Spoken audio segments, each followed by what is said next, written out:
ভালো স্ত্রী হওয়ার গুণ হচ্ছে 4টি। নতুন করে শোনেন। স্বামী যদি কোনো স্ত্রীর দিকে তাকায় তাহলে সে হাসি খুশি দিয়ে স্বামীকে আনন্দ দেবে, স্বামীকে সন্তুষ্ট করবে। দ্বিতীয় নম্বরে, স্বামী যতটুকু ইনকাম করে স্বামীর ইনকামের উপরে তার নিজের চাহিদাকে সে পূরণ করবে। 3 নম্বরে, স্বামী যেইটা পছন্দ করে, স্বামী যেইটা আদেশ করে, জীবন থাকতে সেই আদেশটাকে মেনে নিতে হবে।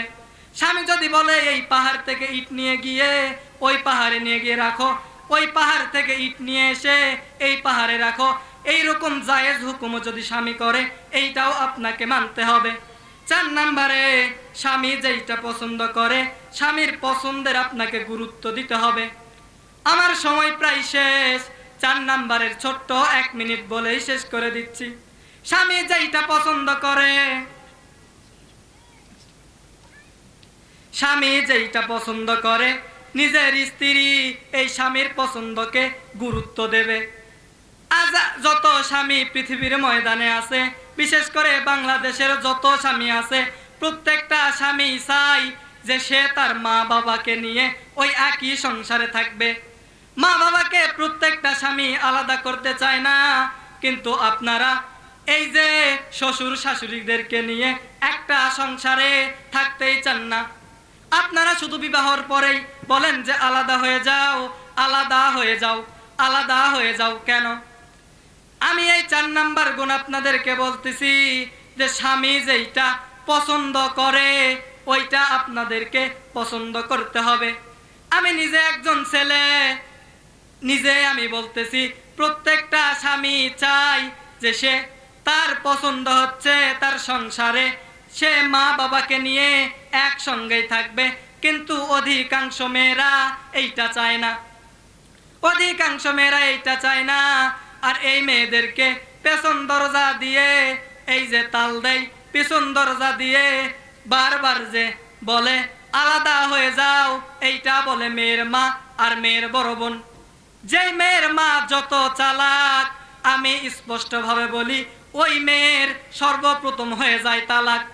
মেয়ের মা যদি চালাক হয়ে যায়, ওই মেয়ের তালাক সর্বপ্রথম হয়ে যায়। কেন? এই মেয়েটার মা আর বড় বোন পিছন দরজা দিয়ে বলে, দেখ তোর স্বামী অনেক টাকা ইনকাম করে, তোর স্বামী এত টাকা ইনকাম করে, এই ইনকাম হলে তোদের অর্ধেকই লাগবে না, অর্ধেক থেকে যাবে। তোর ননদ বেশি, তোর দেবর বেশি, ওরা খায় বেশি, ওদের থেকে আলাদা হয়ে যা।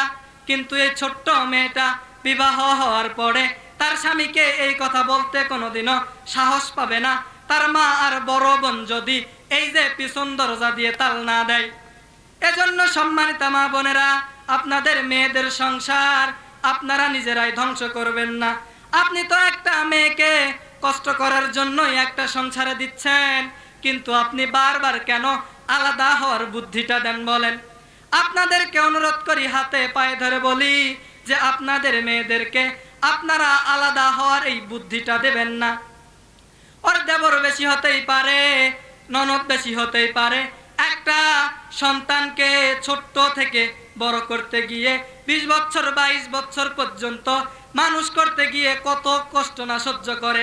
এই ছেলেটাকে বিবাহ দেওয়ার পরে 20 বছর 22 বছর পরে কি যেন হয়ে যায়।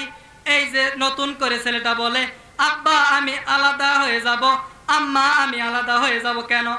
20 বছর 22 বছর পর্যন্ত তেল কাজল দিয়ে মানুষ করলো, অথচ বিবাহ হওয়ার পরেই এই ছেলেটার সুর ওঠে যে আমি আলাদা হয়ে যাব। এইটা সবচাইতে বেশি কার্যকর হচ্ছে এই মেয়েটাকে তার মা বাবা দিন শিক্ষা দেয় নাই। সে মেয়েটার মাও খারাপ, মেয়েটাও খারাপ, এই জন্যই এই অবস্থা।